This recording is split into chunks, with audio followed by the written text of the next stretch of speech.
কালকে দেরি করে ওঠার জন্য মায়ের মুখের রিয়াকশানটা দেখলাম কীরকম হলো। তো আজকে অনেকটা অ্যাডভান্স উঠে গেলাম, উঠে দেখে মায়ের পুজো টুজো দেওয়া একদম কমপ্লিট। তো আমি ঠাকুরঘর থেকে ক্যামেরা করে সোজা এসে গেলাম আমার মেন ঘরে। উঠে ওখানে আমি সুপারি কাটছিলাম আমার ঠাকুমার জন্য, মানে ছোটো ছোটো করে। আর সুপারিটা ছিল অনেকটাই শক্ত, তো আমি যেই কষ্ট করে একটু কাটে নিলাম। তারপরে আমরা ওই ঘরে দুই বোনের মিলে কাজ করছিলাম। আর সকালবেলা জানো তো এতই তাড়াহুড়ো লাগে।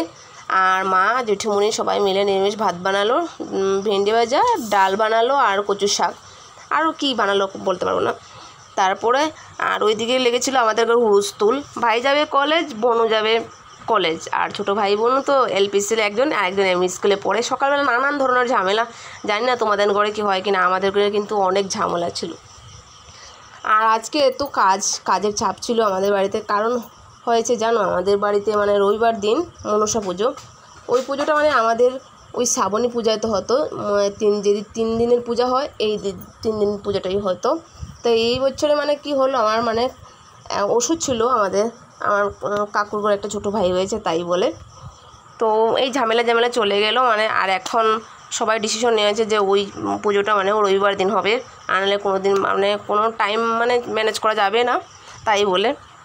আর বোনু ওইদিকে ক্যামেরা করলো আর আমি ওই কাজগুলো করছি। আর আমার মা জেঠিমণি তো অনেক কাজ, জানো তো আমরা গ্রামের মেয়ে তাই বলেই অনেকটাই কাজ। সবাই তো আমার মানে বাবা, এত লোক আমাদের ঘরে, টোটাল 15 জন লোক, কিন্তু সবাই কাজ করে না।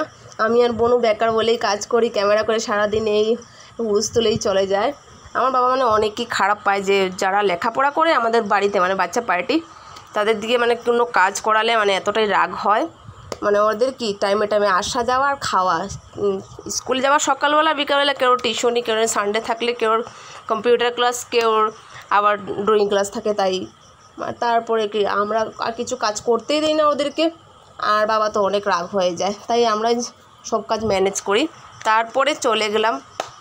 আর আজকে ছিল প্রচণ্ড রোদ, আর তোমাদেরকে বলাই হয়নি, কারণ আমাদের 3 বছর হয়েছে একটা ফলের গাছ হয়েছে, আমরা নিজেই বলতে পারি না ওটা কী গাছ হলো। আর আমি একদিন ছোটো ছিল ওই ফলগুলো কেটে মানে খেয়ে দেখলাম, হঠাৎ করে অভাব দেখে ওটা মৌসুমির গাছ হয়েছে। আর আমার বোনের নামও ছিল মৌসুমি। তো সবাই বললো একটা না, আমাদের মেয়ের নামে, আমার জেঠু বলেছে আমার মেয়ের নামে হয়েছে একটা মৌসুমির গাছ, যেহেতু একটা ভালো ফলের গাছ হয়েছে। তো আমি কী করলাম, প্রচণ্ড রোদ, আমি লেপা মোচা করে সোজা করে এসে পড়লাম। তারপর বোনকে বললাম যে এত রোদ উঠেছে, তো ফলের গাছ এই আমরা খাওয়াও হয় না এই ফলটা। তারপরে এসে আমি কাটাকুটি করলাম আর কি, কাটা করলে বড়কে দিলাম, আমার ঠাকুমাকেও দিলাম নিয়ে আর কি। ঠাকুমা বেশি ভালো পায় না ওগুলো খেতে।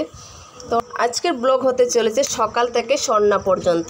আর প্রচণ্ড কাজ, এত বড় বাড়ি আর এত লোকজন, দেখো সবাই আমাদের মা আর জেঠিমণি সবার একটু সংসারের কাজ আছে, ওরা সংসার নিয়েই ব্যস্ত থাকে। আর আমি বোনও সারাদিন এই ঘরের কাজকর্ম টুকটাক, এই একজন খাবে লাল চা, একজন খাবে এই চা, এই একজনকে সাবান দাও, একজনকে ভাত দাও, এই নানান ধরনের 3টা করে এদিক ওদিক করে সারাদিন এইভাবেই চলে যায়। তারপরে বেলা বাজে গেল 2টে, তারপরে আমার ছোটো বোন চলে এলো। তারপরে একজন পরে একজন মানে এসে পড়লো। তারপরে দেখি আমার ভাইও এসে পড়লো। আর তখন আমার মানে ঘর মোছার সময় হলো, সব কাজ কমপ্লিট করার তারপরে ঘর মুছতো। তো জল নিয়ে আমি এসে পড়লাম। আর বোনও ক্যামেরা করে, আর বোনও কাজ করে, কিন্তু এখন কি করব বলো তো, ক্যামেরা কে করবে, ক্যামেরা ধরবে কে, লোকজন নাই। তারপরে আমরাও ছোটো ভাই মানে আমাদের কেউকে আমরা মানে শেয়ার করি না ওই ভিডিওতে, কারণ ওরা পড়াশোনা করছে তো তাই বলেই। আর ছোটো ভাই এসে ওখানে দেখলো আমাদেরকে ক্যামেরা করা হলো, লজ্জা পায় তাই ওকে ক্যামেরা উঠতে চায় না। তারপরে আমি মুছামুছি করলাম আর কি। জানোই তো আমাদের এই, তোমরা অনেকেই দেখতে পাবে আমার রোজ, এখন থেকে আমি রোজ ডেইলি ব্লগেই মানে ভিডিও করব, বা দেখতে পাবে সব কিছু কী কাজ। আর তারপরে এসে গেলাম আমার ঠাকুমার ঘরে। ঠাকুমা ওখানে বারান্দায় বসে বসে পাখা দিয়ে হাওয়া করছে, আর আমিও এদিকে কী কাজ করছি। আর তোমাদের কার কার বাড়িতে এরকম ধানের ভাড়া আছে প্লিজ কমেন্ট করে সবাই কিন্তু জানিও। আর মা আর জেঠুনি ওইদিকে আমার পেছন সাইডে লেপা মোছা করছে, সকাল থেকেই করছি, কিন্তু অনেক কাজ, কিন্তু যেরকম আমি মানে বলে বোঝাতে পারবো না। আমাকে বললো, তো ঠাকুমার ঘরে কার্পেটটা আমি উঠিয়ে ফেললাম, বোনু আর আমি এত কষ্ট করলাম, ভাইকে বললাম। তারপরে এত গরম প্রচণ্ড।